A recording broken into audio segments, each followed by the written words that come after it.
Hi, James Earl Jones. How you doing? How are you? I'm well. I'm very happy that you came. I'm going to tell you that I'm sitting with James Earl Jones, someone you know for a lot of different reasons, from television, from movies, from plays. And the first thing I have to ask you comes basically from the majority of women that work with me, because you are considered to be one of the all-time sexy man in the world, according to my cohorts and these women here. And I just thought I should tell you that. I have no idea what it means. At a time in my career when I thought I was being sexy, I had my head shaved and I was down to 195 pounds. They wouldn't come near me. They were scared to death of me. See what a little hair does for you? We'll be right back.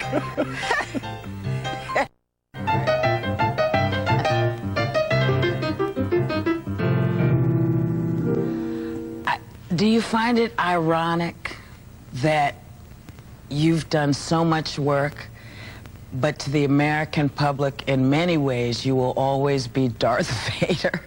No, that's not ironic. That's kind of wonderful. To start it as I did back in the 50s, and done some exciting things, for me exciting, right, and for some of the public, I think, too. And then suddenly, 2 generations later, to be relevant to a whole group of kids, right, who didn't see King Lear, right, or Great White Hope. Right. That's wonderful. There are things that you have wanted to do, I know, like Malcolm X, and there was a time I wanted to do it, right, but I'm more happy now that it's being done. Right. I mean, I came into business when Sidney came into it. He was alone. Right. He had to do it all by himself, and he did establish the heights to which a black American can go, and we all must celebrate him for that, yeah, and cheer him for that. Yeah. But when I came into it, there were a lot of us. There was Luke Gossett and Raymond St. Jacques and Jeffrey Holder, including right, him, yeah, and about 6 guys of my generation. Billy D. Williams. We were all, you know, in phalanx. Right. We were not competitive with each other. We were all different. We assumed, well, now that Sydney's established the height, now we can go and establish the breadth. You know? There's got to be work for all of us. Right. And to a great extent, there is work for all of us. Yes, there is, isn't there? Yeah, and so we did not have to feel like we have to kill each other off or be competitive, you know. But you work all the time. I mean, you are... That's because I set no parameters or standards for myself. My ego does not define my career, and I don't let the egos of my agents and so on either, or my family. I'll take a job, you know, I'll take a small job. I'll take a job in a David Copperfield's magic show. I'll take a job narrating a commercial. I love to work. Yeah. And that was the only mandate I set for myself when I came into this business. Now, I want to ask you about a theory of yours, I'm told, that there is really not a black culture because we have no black language. What does that mean? Culture comes from language. And because we speak English, yes, we have no culture that is really separate from that European-based culture. Yes. You know, we can reach into the African, the mysteries of that world, but that was effectively severed by slavery. We have to accept that. Painful as it might be. I got some support from a recent Time article, Time magazine article, in which a black journalist spoke of the African Americans' reflection on the dilemma of Africa. Right. And he also encouraged us to look at it realistically. The romantic journey that was inspired by Roots and Alice Haley is not really available to everybody. You have to have 3 words at least of that language. Yes. Or else you don't have a chance. Yeah. Or else it's a romantic journey. It's a sentimental trip. You can do it, but it's not relevant, and it's certainly not relevant to solving Africa's real problems. No, it's not. I asked that, I think, partially because I somehow went over. I was in South Africa in January, yes, and realized that as wonderful as it felt to be on the soil and figure that somewhere someone in my gene pool had come from there, that it wasn't where I lived, that I was actually an American, first and foremost. Yeah. And I felt kind of bad, bad because I kept thinking, well, I should be feeling something different. So to hear you say this makes sense to me, you know? Well, it's not a very popular idea, and it's not a very comfortable idea for young people who are looking for an identity that is other than what they call acting white, you know. I mean, I think we have to confront certain things. We live in this culture. We speak this language. And rather than be what they call Afrocentric and withdraw, right, we have to do the opposite, infuse, invade the total culture that we live in. And therefore, from that base, yes, then there's this thing called racial consciousness that we should be very proud of and very active in. But we must avoid racial conceit, you know. Being black is not going to make you bigger and badder than anybody else, and anyone being white is supposed to make anybody else bigger and badder. Right. But it should give you a better grounding and a better comfort with yourself. That's all it can do. Yeah. But it's a very rich experience to gain that consciousness.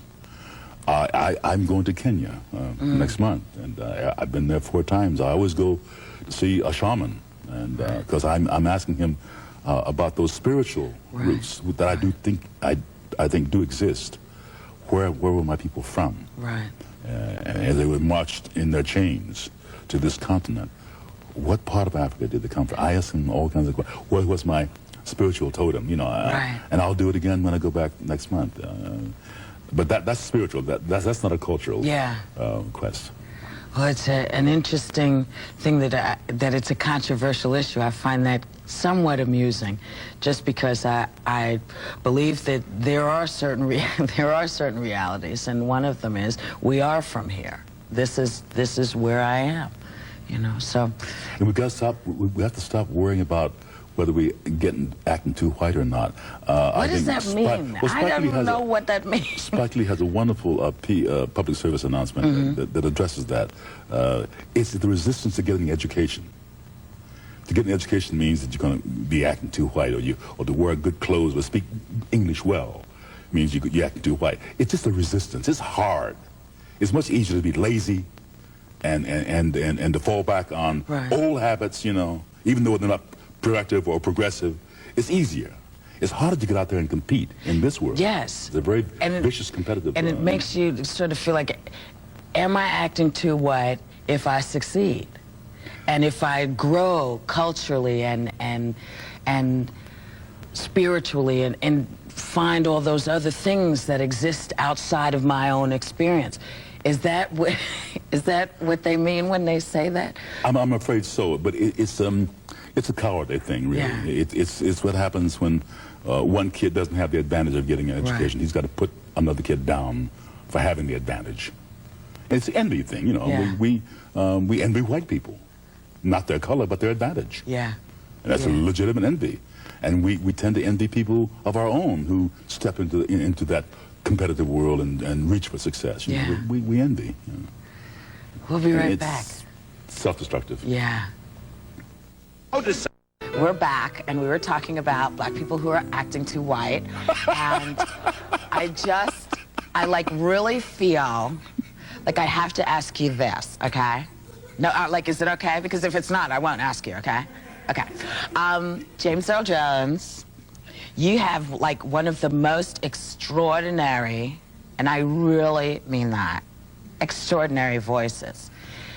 The English language in your mouth is like hors d'oeuvres. It's like delicious because you just want to eat the words, you know. I would like to put you on tape just saying whoopee, whoopee, whoopee.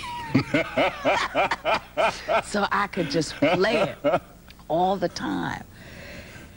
When we find ourselves in the positions that we're in, you're a well-known actor.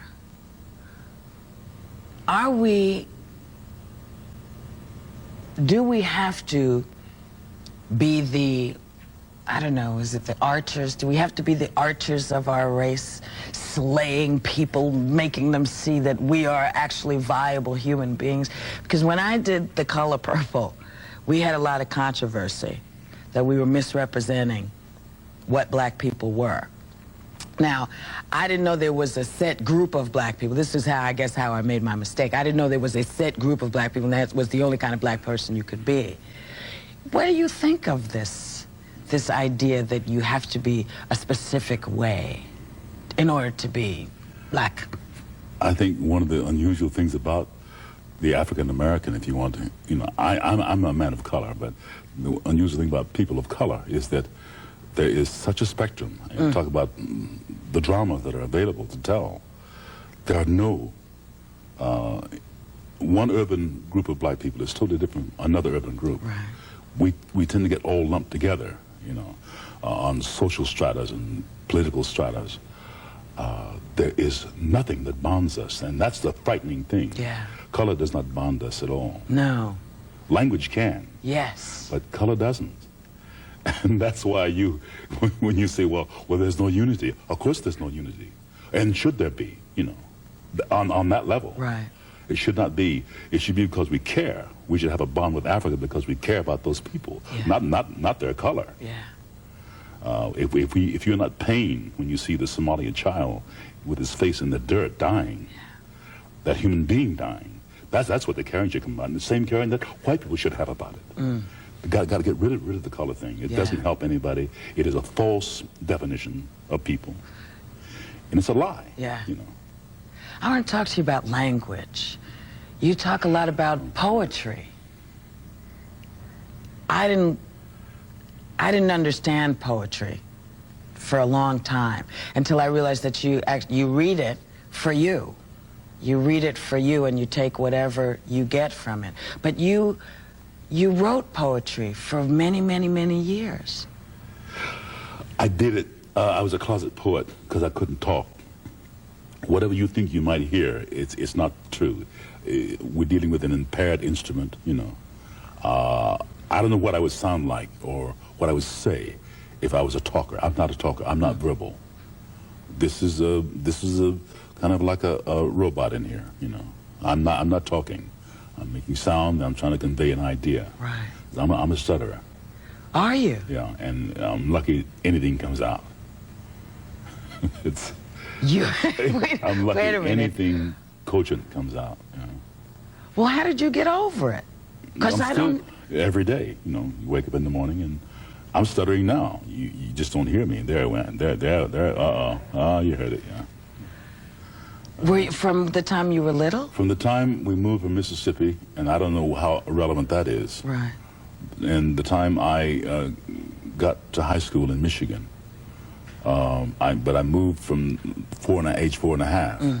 It took me 10 years to find someone who could address the problem with me. Meantime, I talked to the animals on the farm. That's easy because there's no emotional confrontation. Right. But when I had to introduce myself to visitors at the house, I couldn't handle it. So I just became a nonverbal, mute person. But where was your world? It was in my hands, you know, writing, you know, and a little bit of drawing. Right. You know. Now, your dad was an actor and a boxer. Was he around a lot or no, not? He was boxing and acting, you know. I was raised on a farm. He went to the East to make his living, first as a boxer, then as an actor, you know. I didn't meet him until I wasn't allowed to meet him until I was 21. wait, I'm sorry. I didn't mean to give you that look. You weren't allowed to? Yeah, but, you know, people talk about the abandoning black father. That was not this case at all. Right. He was not allowed to be a parent to me. I mean, there was a separation. There was a marriage separation. Right. And you got the farmer's daughter, and the farmer didn't understand this vagabond who wandered around the world making his living as a boxer, then as an actor, which is even worse and more difficult to understand. Right. I mean, you make a living doing that? You know, that was the question. Still, in many respects. So you met him when you were 21. Did you recognize him as soon as you saw him? Yeah, I kept in contact with him through his mother, through my grandmother, Elnora, a beautiful woman. a Gibson girl, you know. And she let me know how he was doing. Right. I was not allowed to write to him directly, you know, or visit him.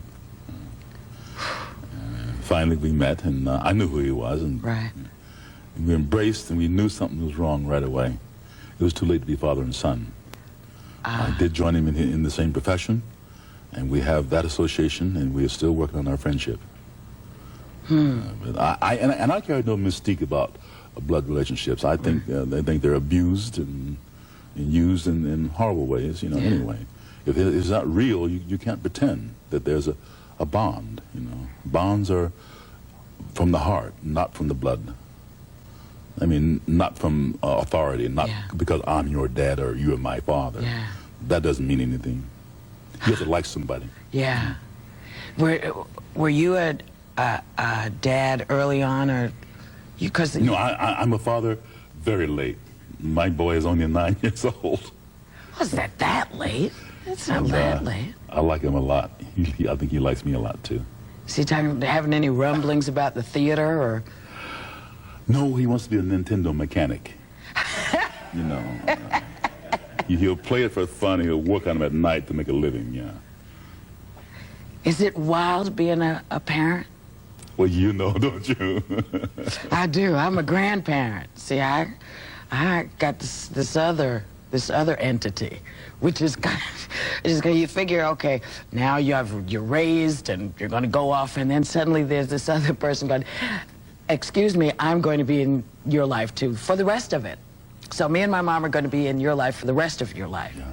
You know, and that's Is that true that they might stop being your kid, but you will always be their parents? always, forever. Yeah. Forever. And it was, it is the wildest thing, because you think, well, you know, you're going to get to be 18, you go and get a job, and my mother can still reduce me to trembling 7-year-old with that look, you know, because it's a specific group of women that have it, where they're looking over here and you've driven them to the point of distraction, and they do this to you. Uh-oh. Yeah, see, it's like you start to sweat. Yeah. Men can punch them out, threaten them with physical violence, and women have to do it another way that'd be much more subtle, don't Yes, you? Yeah, much more subtle. And deeper in a way, yeah. Very deep. We'll be right back.